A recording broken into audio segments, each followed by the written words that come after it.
This is going to be difficult for me because I'm having some problems right now. I'm going through some difficult times with my girlfriend.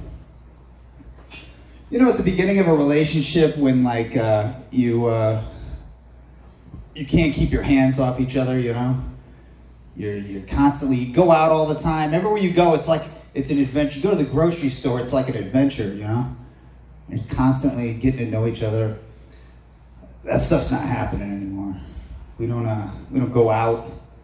We don't make out. We barely talk. We can't even agree what the problem is. I say she's gotten boring. She says we broke up 3 months ago and I should just stop calling and move on. Agree to disagree. All right, so this is a poem I wrote. It's short. It goes, like a hurricane, she threw me the fuck out, wrapped up all the dishes in a blanket, dropped them 2 stories, and when they landed, it sounded like a collision of wind chimes or something fragile meeting solid ground.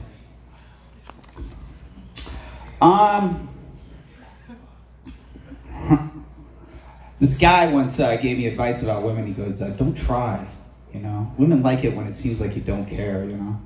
They like guys who don't have to try too hard, you know? And so, like I hung out at my house for like a year and just like watched TV and nothing happened. So that was like the worst advice I ever got. This poem's kind of about that. It's called Blue Screens. I worshipped you in such privacy you couldn't possibly remember me. Risking only that we met once briefly, like bodies moving on and off a train, like bodies moving behind a blue screen. Faces like blue screens, bodies like alien film stills, like a team of oneself falling through clouds and plunging into plumps of plum belly ocean. Blue screens like oceans. I once saw a couple dancing on top of a table and I knew it was a lie. Like loose connections, like a letter written to your distance, like bodies moving on and off a train, and with them entire worlds that won't. Who did I kill? All right. Okay. I gotta be honest with you. I think I don't like Vegas drivers. These are the worst drivers, I think, in the United States. I nearly got killed on my way here. I was driving, and this guy just shot out of the parking lot. He didn't even bother to look to see if I was coming. If I didn't slow down, I probably would have killed us both. And the guy's just lucky that I wasn't like on Twitter like I normally am when I drive. This is called The Car, February 2011. And you know, I used to live on the border near Wisconsin. And February 2011 is when all the workers stage a sit-in at the Madison State House. And also, I should note that I used to, when we were in high school, we used to drive up into Wisconsin to the porn shops and buy nitrous. That's where you bought it. I don't know. Weird. All right, The Car, February 2011. An ant is tap dancing across my windshield. As the car ricochets from point A to point B, the ant is swinging a top hat. The car is held together with duct tape and glue. Work, money, spinning 360s with the emergency brake in a snow pile parking lot to the glassy plucks of the organ solo from Riders on the Storm. There's a killer on the road. His brain is a baked potato. Clouds of porn store laughing gas fill the car until our heads rattle like the cartoon cat that stepped on a rake. The engine somehow survives the border of Wisconsin. An arid spring. It hasn't rained since disco was a thing. The sky is a brown penny on a railroad track, smooth and faceless. We write our absurd final act in secret. The Midwest has no need for the dreams of scarecrows jittering in fields of baseball ghosts. Bags of pennies spill from the sky. Rooms are fractals. The Ramada Inn is red. The Motel 6 is blue. She wants to come over, then she doesn't, but then she does. Popping her fingertips and uncrumpling her smile like a town so much different than your own. By the way, I drive a compact car. That's a small car. A lot of people say that I'm overcompensating for my huge cock. Nice. A lot of people.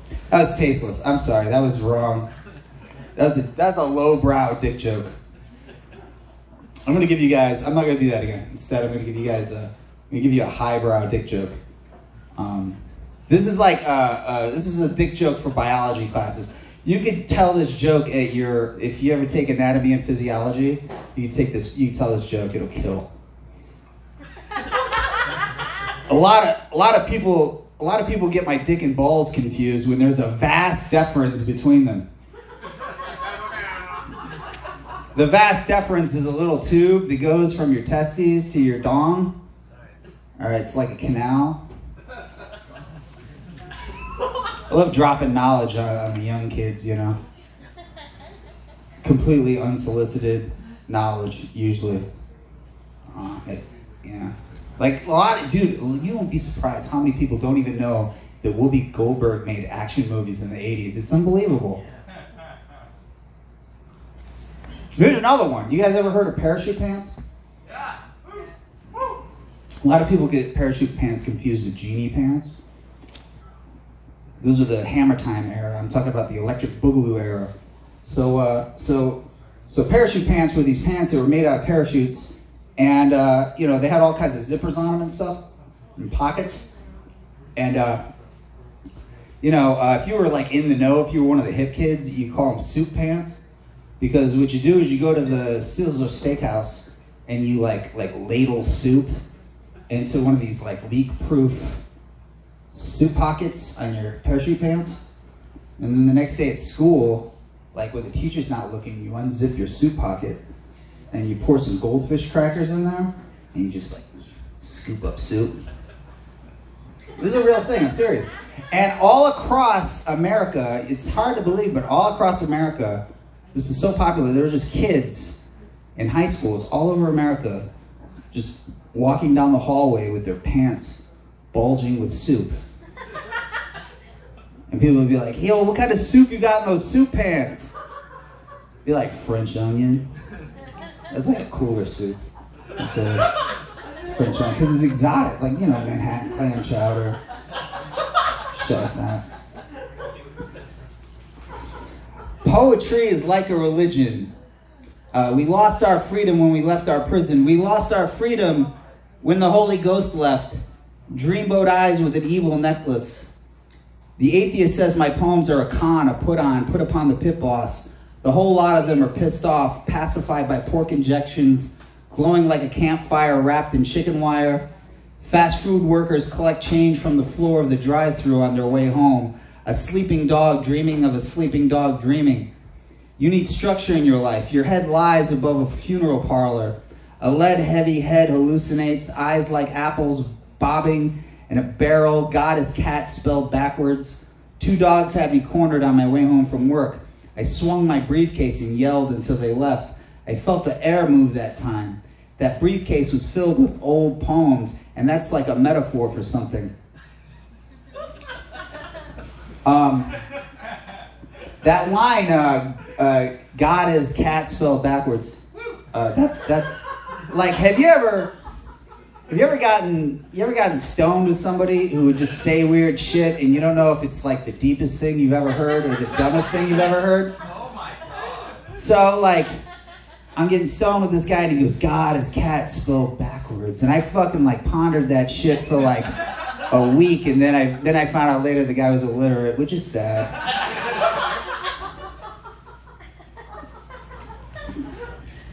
Also, so I used to do a lot of drugs.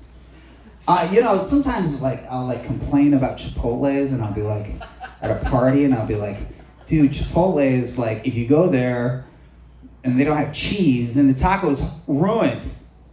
Like they're always missing something like lettuce or cheese or whatever, and then you just leave, and it's like if you show up, you might get exactly what you're looking for, but you might also get burned. And then I would hear myself say that, and I go, oh my God, I've gotten boring.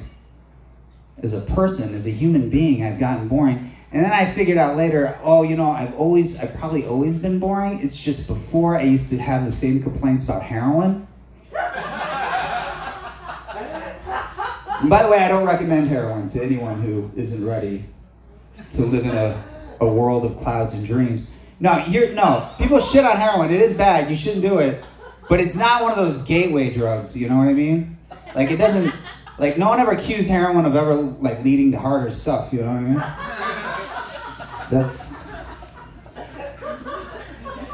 This is like that Chipotle thing I just said. This is what that poem's about. It's about, like, the fear of becoming boring. All right, Dear Highlights Magazine. I wrote this to Highlights Magazine. I got a form letter back. Dear Highlights Magazine, regarding your June 2009 installment of Goofus and Gallant, in which Goofus says, it's okay, we'll stay in the shallow end, and then you write, Gallant only swims when the lifeguard is watching. You're making a judgment call here, and I think it's way out of line. Do you want to build men out of boys, or are you trying to teach children to blindly defer to authority? Are you trying to raise a nation of dullards bred to confuse fear with comfort? Are you trying to breed a nation of grown-up babies free of risk and reward? Lately, I found myself afraid of these young people as I watch them grow up to be the cop that shoots me or the neighbor that bores me to death. Be honest with yourself. If you were shoved out of a bar bathroom by some big, hairy ball of negative energy, puts the palm of his hand on your face and pushes you out of the bathroom because his lady friend is regurgitating in the men's toilet, who would you want by your side? Gallant says, it's okay, let's just leave. Goofus knocks him out with a punch and laughs as the doorman drags his body out through the back. We would boast that we always carried bail money. Where there was bail, there was laughter. Goofus has a wife and child now. When I was a child, I fell from a tree while picking berries. I got up and walked away believing I had some peculiar strength that no one else knew. The place could be on fire and I would still step on another person to follow you in there because I can't leave that feeling alone. I live in a suburb up north now, and yesterday I was thinking about dressing as a pirate for Halloween. But then I thought, who wants to eat all that candy? I never feel the need for a costume in a place like that because it's the one time of the year when you are whoever you say you are, and they have to believe you. Yesterday I was contemplating my front lawn. I was wondering if I should deal with it now or if I should deal with it ever again. Embrace the chaos, I tell my coworkers as the day begins to panic. Sometimes the rainstorms come and I stand in the middle of the street, drenching and climbing atop the wreckage, the hectic assault of ambitious termites building more wreckage for me to climb and call my own. From the peak of this mess, I can spot the cool of its service animal. The enemy is a clang bang of some sort of manufacturing device within a blue garage across the street. I don't know what they're working on in there, but I don't think it hates me because it doesn't keep me up at night. Also, the punching the guy in the face that happened. And another time, I was in a car, in the back seat of a car, and this girl had an overdose while she was driving, and she went into a seizure, and we had to pull the emergency brake on. And I don't know what if you guys are medical professionals or anything, if you guys know what to do. The first thing you do when somebody has a drug overdose and you're on the scene, you hide the drugs. That's the first thing you do, and then you check to see if they're alive. And she had a seizure, so her body like froze up, and she was very tall, so it was like pulling a telephone pole out of a car, which is awkward because it was at nighttime and like cars would come by, and the headlights would catch us like this. And so we get her to the hospital, and I'm talking to the doctor, and I'm trying to like kind of tap dancing around it, I'm like beating around the bush. I'm like, word on the street is she likes drugs. And the doctor just stops me and he goes, listen, I have been doing this for 10 years and I've got two major pet peeves. I got two big pet peeves. These are my two biggest pet peeves. Number one is patients that bullshit me. And number two is my English sheepdog peeves. That fucker's big. That's a Shaggy Dog story that ends with a pun about a shaggy dog. Okay? And that joke's genius because nobody ever laughs at it.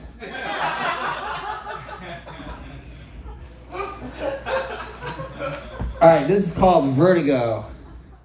My addiction is dumber than yours. I'll bet this sweating slab of a body on it. I'll bet you a single disembodied head shot through a wind tunnel. Flashes of red and green, hooked on incantations to bring back your dead daughters. A syllabus for ghosts. Ghost language is useful as Latin is to a pig. Ghosts litter the hallways. Ghosts loiter in the lobby. I'll bet my addiction can beat up your addiction. You can't hurt what you can't see, and ghosts are invisible. Molding heads from other heads, life still happens while you're thinking of someone else. A ghost steps out of the bathroom, platinum blonde and gray, ghost town covered in neon fog, green like a bathtub of perfume. Cut out of a ghost plummeting toward fields of rooftops. Revised structures is useful as a bouquet that explodes in violets and violins. A Pepper's ghost so tall that no one minds dying anymore. Ghosts are patterns or myths or enough pills to lounge in the fumes of memories, smiling like a hospital and awake the next morning, smelling like a hospital, brain blinking red and green in the fog. You go to the movies, they're portraying a cemetery called Saint Anesthesia. Her face is silver, it's a ghost in a machine like a single frame caught melting on the screen. You reach for that cloud to grab her. All right, I promised I was going to do a rap song, and that was not necessary for me to make that promise, but I'm a moron. You know, I'm not a very good rapper. I'm not a very good rap lyric writer, but I do have an amazing rap name that I came up with a long time ago. The name is inspired by the rapper C Murder. He's a rapper from the 90s. He's in prison now for murder. And I want to be one of those rappers that has like a real emphasis on lyrics and, less of an emphasis on murder. And so I want to be one of those smart rappers that wears glasses and stuff. Oh wait, I have glasses.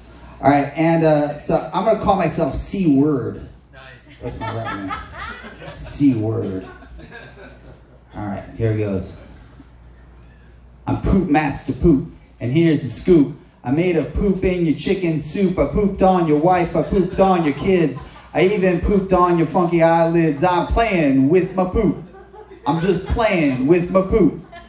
I don't need a job. I don't need a car. When it comes to pooping, I'm a pooping star. All the ladies know that I'm the man when I squat right down and I poop in my hand. I'm playing with my poop. I'm just playing with my poop. I play with poop every day. I play with poop in an old school way. I roll my poop into little balls. I flick my poop and it sticks to the walls. I put the poop on my face, and with my pooping mask, I'm on the case. I'm playing with my poop. I'm just playing with my poop. I did a Melly Mel. All right, thanks guys.